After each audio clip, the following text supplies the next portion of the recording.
Good morning. Let me just start by thanking everybody here who's associated, with the Sugar Bowl. It's been a first-class experience for us. Certainly, playoff games are different than bowl games, but they have done a tremendous job of really making us feel welcome here in New Orleans, and we can't thank them enough for it. Everything's been great. We're looking forward to the game. It's a great opportunity for us and for our program. I haven't been there now 3 years with Coach Sarkisian, and kind of watching the transformation that's happened in our program. This is a tremendous opportunity for us now to kind of take the next step and have a chance to play for really what our ultimate goals are. So with that, I'll take questions. Please raise your hand and wait for a microphone, and please state your name and media outlet. We'll start right here in the front row on the left side.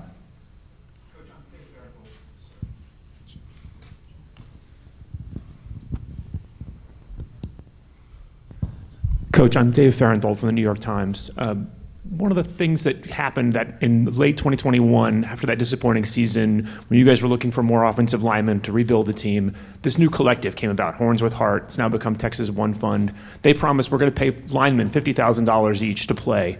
How much has the growth of that collective and their focus on recruiting helped you guys build the team that you have?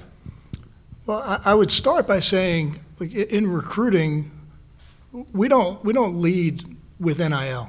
That's not how we do it. I think teams that have done that have really not prospered. It really is. I don't think that's the way you build a team. I don't think that's the way you build the right kind of locker room.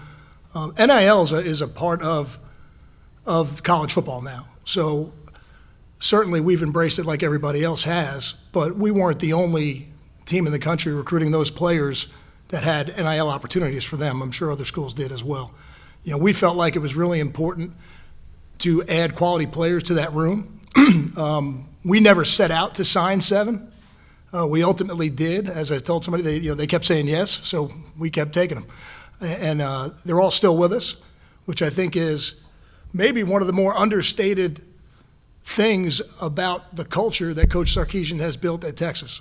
Where at a lot of places they've maybe recruited players who are high-level players, and for one reason or another, even though they're having success at that school, they've gone to other places. That hasn't been the case with these guys. They've all had a role for us, and they've all helped us get to this point.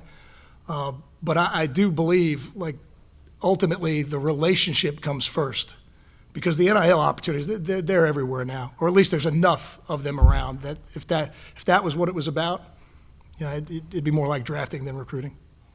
All right, we're going to go to the back, right side. Hey, Kyle. Ralph Russo, St. Francis Prep High School in Queens. Class of? A year before you. Okay. Yeah. So you've been with Sark for a while now. He's known as a really good play caller. A two-pronged question here. What makes him a good play caller? And as the offensive coordinator for Sark, what is your role in play calling? Sure. Yeah, I will say, before I even get to that, Ralph, I heard Frank Pomerico is going to be here at the game as well. So we've absolutely got a St. Francis Prep reunion from different eras going on. Yeah, sure. So I've been fortunate now to be with Coach Sarkisian for 7 years, 7 seasons, from Atlanta to Alabama, and now obviously here at Texas. I've always felt this way as somebody who works with the linemen, and certainly heavily involved in the run game and the protections, and that's kind of the world that I live in more so than anything.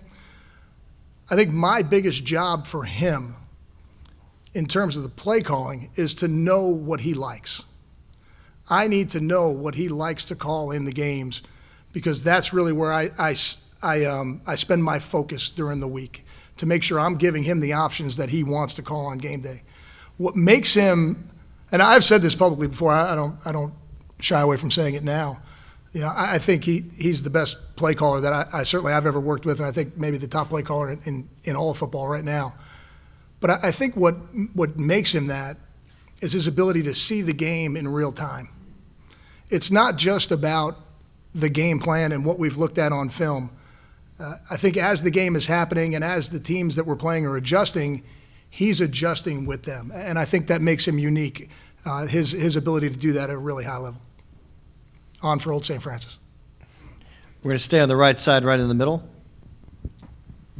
Hey, Kyle. Andrea Adelson with ESPN.com. Good to see you again. I think this is your first availability since the news that Malik is no longer with the team and Arch is now the backup. Two-pronged question. How have things changed for him in the preparation of this game, knowing he's the backup, and how confident do you feel in the progression he's made that if he's needed in this game, he'll be able to get the job done? I'll start with the second one, and then I'll circle back for you. Good to see you too, Andrew. I think the biggest difference for him has been now he's gotten all of the reps with the twos, whereas prior to that, he and Malik had been kind of splitting reps with the twos. You know, when you get into the season, you don't always have the opportunity to get everybody the amount of reps that you would like to.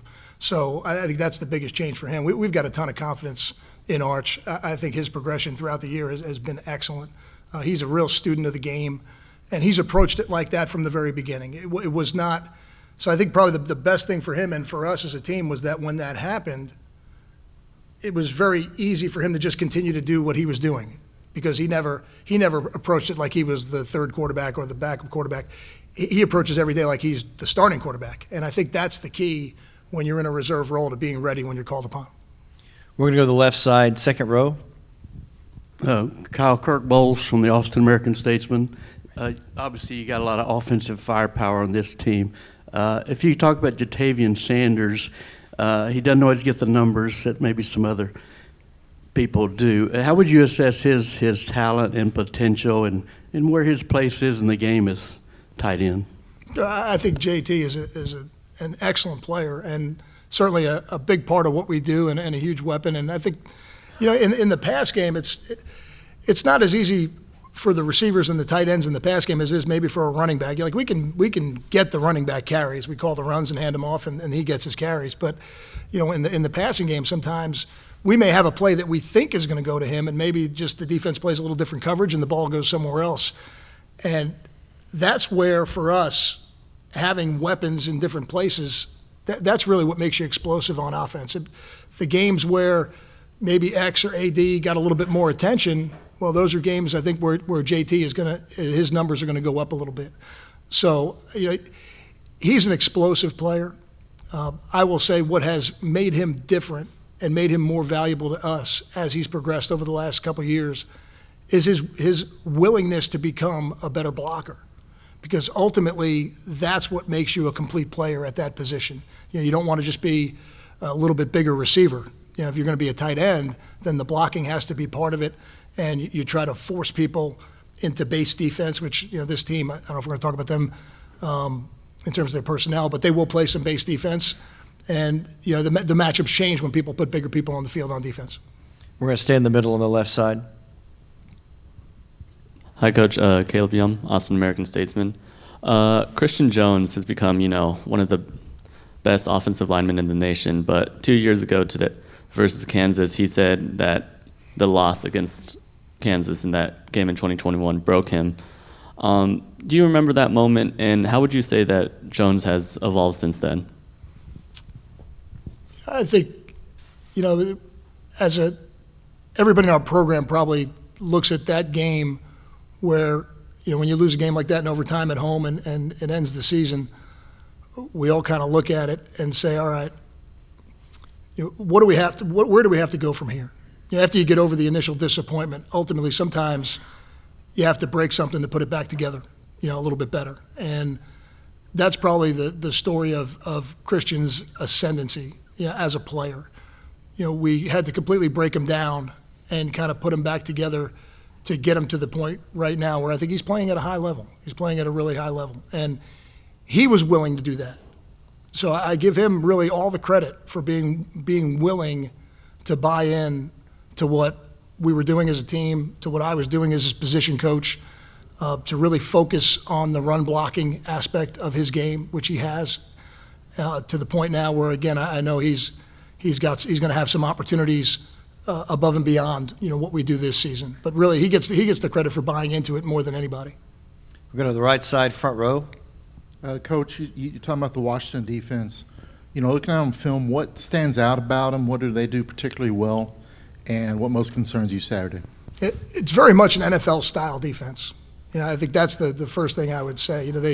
They play with base personnel, meaning 7 true front players, which is a little bit unusual in this day and age of college football. They'll play nickel defense to 11 personnel, which again is pretty standard. They've got excellent edge players. Their defensive ends are as good as anybody we've played this year. They play at a really high level.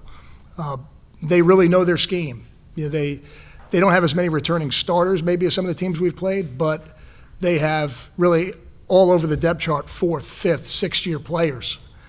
So these guys have played a lot of football. They've got excellent power in the middle. Their linebackers are elusive, very athletic. So I think from a scheme standpoint, when I say they're an NFL defense, what I mean is, yes, they've got their first and second down packages, and then on third down, it's completely different. They've got an extensive third down package that really will challenge us in this game. Stand in the front row. Chip Brown, Horns247.com. Kyle, in the Alamo Bowl last year, you ran it 18 times for 51 yards. Can you talk about where your running game is now, post Jonathan Brooks, where I think you're averaging 30 attempts, 200 yards rushing, and what you're seeing in particular from Jaden Blue? Yeah, I think, rushing attempts, certainly we would like to have had more rushing attempts in that game, for sure. When you get down and it gets to the fourth quarter and you're trying to catch up, unfortunately that becomes part of it. You end up throwing it maybe a little bit more than you wanted to. When we're at our best, we have balance. When people ask me to describe our offense, we are built on running the ball and play action pass. That's really what we're built on. We can do a lot of other stuff, but ultimately that's how we build it, from a starting point. It was a shame for Jonathan. He was having a great year. He's a phenomenal human being. So we were all, disappointed when he got hurt. But we're fortunate that that's a really talented room. Whether it's Sed Baxter or Jaden Blue, Keelan Robinson, all these guys have Savion Red. They've all kind of had a role in making sure we've been able to sustain the running game aspect of what we do. So, I think you're going to see all those guys in the game. They're all going to play. And we've got a lot of confidence in all of them. I think that has showed up if you watch our game since when Jonathan got hurt. They're all getting opportunities, and we've got confidence in them. What has Blue shown you, though, over the last 3 games? Yeah, Jaden as a player it's not really just like for us. I know you guys only get to see him maybe on game day, but we see him in practice every day. So I look at it a little bit differently than that. But Jaden is a make you miss player. So he's got an explosive aspect to his game. Sed is a little bit of a bigger guy, but Jaden for sure is an absolute make you miss player. And we have time for 2 more questions, Coach. We're going to start right over here on the left side, front row. Brandon Marcel, 24/7 Sports. We all know how talented A.D. Mitchell is, but you can't replicate, experience and what he's done in 4 previous playoff games, scoring in each one. How much do you lean on that type of experience going into a game like this? The experience part will definitely be helpful to him. We've played in other big games this year, so I think the experience of going on the road in Tuscaloosa, of playing in a Big 12 championship game, every time you have an experience like that, I think it allows you to be more comfortable in the beginning of the game. Certainly he's played in big games and playoff games and championship games before. As a player, he's got a skill set that we were lacking before he got here. What I mean is he is the complementary receiver to X, really, that we needed to kind of make the field a little bit more open for both of those guys and for a guy like JT. So, his role in what we do in the game plan is critical. I think he's got an air of confidence about him that I think is good for everybody in the locker room. All right, final question, front row. Coach Flood, good morning. Terry Middleton from Horns Illustrated. At the beginning of the season, I asked you about Jake Majors, and you came back and said he's a football cyborg. Is he still super important to the offensive line, and is there other linemen who have stepped up into that cyborg status? He is a football cyborg. He asks great questions every week, really like next-level questions, that a younger player wouldn't have the ability to do that. And I think he raises the level of expectations for everybody in the offensive line room. He's got very high expectations of himself, of his standard of performance. And I think for the first and second year players, in our program that have a role in that offensive line room, again, he sets the bar for them. And he's a great person, a great example for me to point to on a daily basis of, hey, if you'll just attach yourself to Jake's hip and do it the way he does it, you're going to see the rewards, because obviously he has. Thank you, Coach. Thank you. At this time, we have Quinn Ewers.